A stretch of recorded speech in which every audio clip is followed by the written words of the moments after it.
Segunda-feira, dia 14 de setembro, eu sou Aurélio Barcelos e está no ar o Futebol Matinal, podcast que serve as principais notícias do mundo da bola. No Maracanã, o Fluminense bateu o Corinthians por 2-1 e afundou o Timão na crise.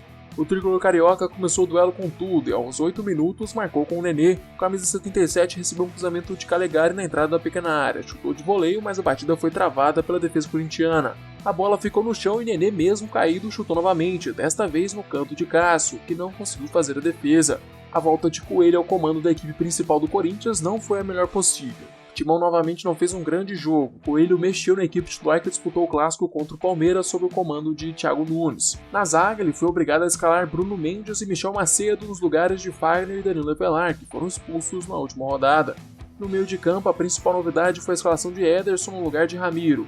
A ideia era ter 3 volantes e dar a Cantillo mais liberdade para armar as jogadas. Além disso, cobrir o lado de Otero, já que o venezuelano não aguenta fazer a recomposição defensiva.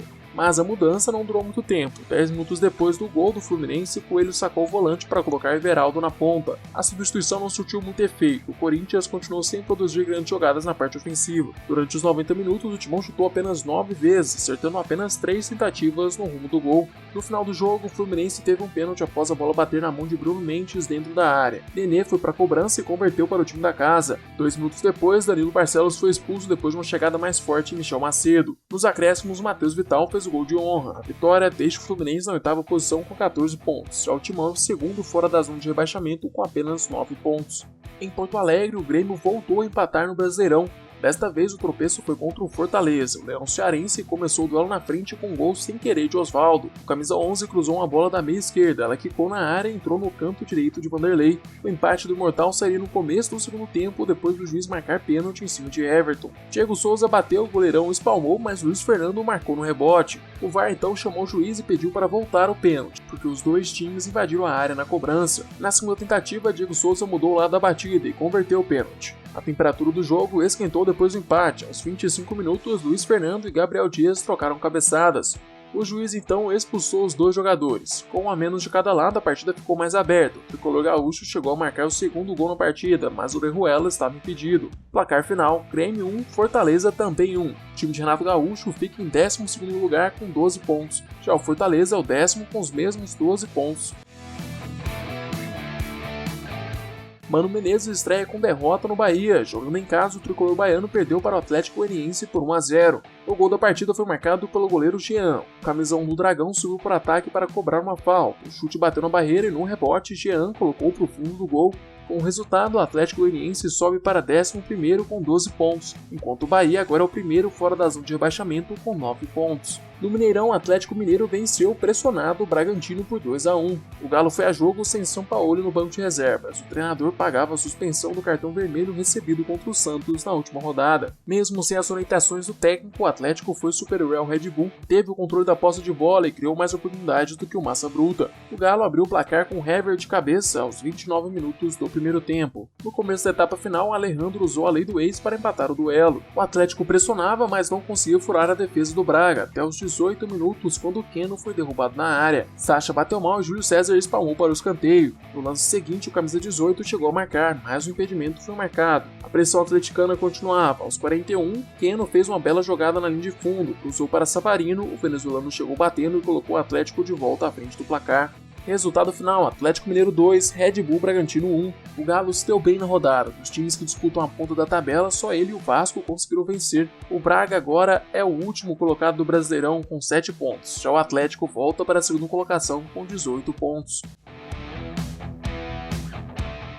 O Ceará venceu o Flamengo por 2-0 no Castelão. O Vozão matou a partida em 2 gols no início da segunda etapa, depois de um primeiro tempo inteiro do Mengão com o Gabigol perdendo 2 chances claras. O primeiro gol da partida saiu aos 4 minutos do segundo tempo com Luiz Otávio de cabeça após escanteio batido por Vina. 6 minutos depois, o camisa 29 recebeu a bola na ponta direita e cruzou novamente para a área. Aí foi a vez de Charles aparecer entre a defesa e colocar a bola no fundo do gol. O tropeço fora de casa quebra a sequência de 4 vitórias seguidas do Flamengo. O time de Domi mantém os 17 pontos, mas caiu para o 5º lugar. Já o Ceará subiu para a 9ª e agora tem 13 pontos. O Internacional perdeu para o Goiás por 1-0 no Serrinha.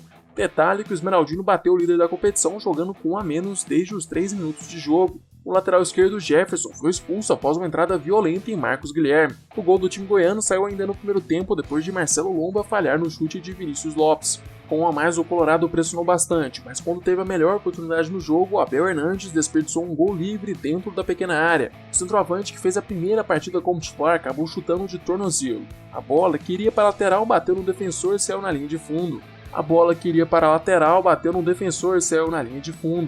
Minutos depois, Abel chegou a se redimir do vacilo, mas o VAR marcou o impedimento no início da jogada. Mesmo com a derrota, o Colorado se mantém na liderança do Brasileirão, mas vê o Atlético Mineiro e São Paulo ficarem a 2 pontos de distância. Já o Goiás respira na competição, soma 8 pontos e sobe para 18º. Palmeiras também tropeçou na rodada, o Verdão empatou em 2 a 2 contra o Sport no Allianz Parque. Logo no começo do jogo, Patrick foi derrubado na área, pênalti para o Leão, Maidana converteu para os visitantes. Aos 30 minutos de jogo começou uma fase de Sander, o lateral esquerdo tentou uma recuada para o goleiro, o passe ficou curto, o William roubou a bola, limpou o goleiro e empatou o jogo. 12 minutos depois, Zé Rafael virou a partida com um belo chute fora da área, acertando uma gaveta de Luan Poli. Nos acréscimos da primeira etapa, Sander foi expulso depois de uma chegada violenta em Wesley. Com 1 a menos e com a vantagem no placar, o Palmeiras foi para o intervalo como vice-líder da competição. No início do segundo tempo, só dava o Verdão, até que Zé Rafael foi expulso depois de tomar 2 cartões amarelos em menos de 5 minutos. Tudo igual no número de jogadores e não demorou muito para o placar também igualar. Aos 18 minutos da segunda etapa, Lucas Mugni recebeu a bola na entrada da área, limpou o marcador e deu números finais ao jogo. Placar final, Palmeiras 2, Sport também 2. O time de Jair Ventura ocupa o 14º lugar com 11 pontos, já o Palmeiras terminou o duelo na 6ª posição com 17 pontos. A última partida da noite foi o clássico entre Botafogo e Vasco no Newton Santos. O duelo carioca contou com grandes momentos dos dois lados e personagens que cada vez mais encantam os torcedores das duas equipes. O primeiro gol da partida saiu aos 35 minutos do primeiro tempo, depois de Ribamar aproveitar um vacilo de Kevin Benevenuto. O empate do Fogão veio no segundo minuto da etapa final, com um belo chute de fora da área de Babi. Aos 25 minutos, Benítez acertou um ótimo cruzamento para Cano. O camisa 14 testou a bola, mas Cavalieri pegou. No rebote, Cano colocou no fundo do gol.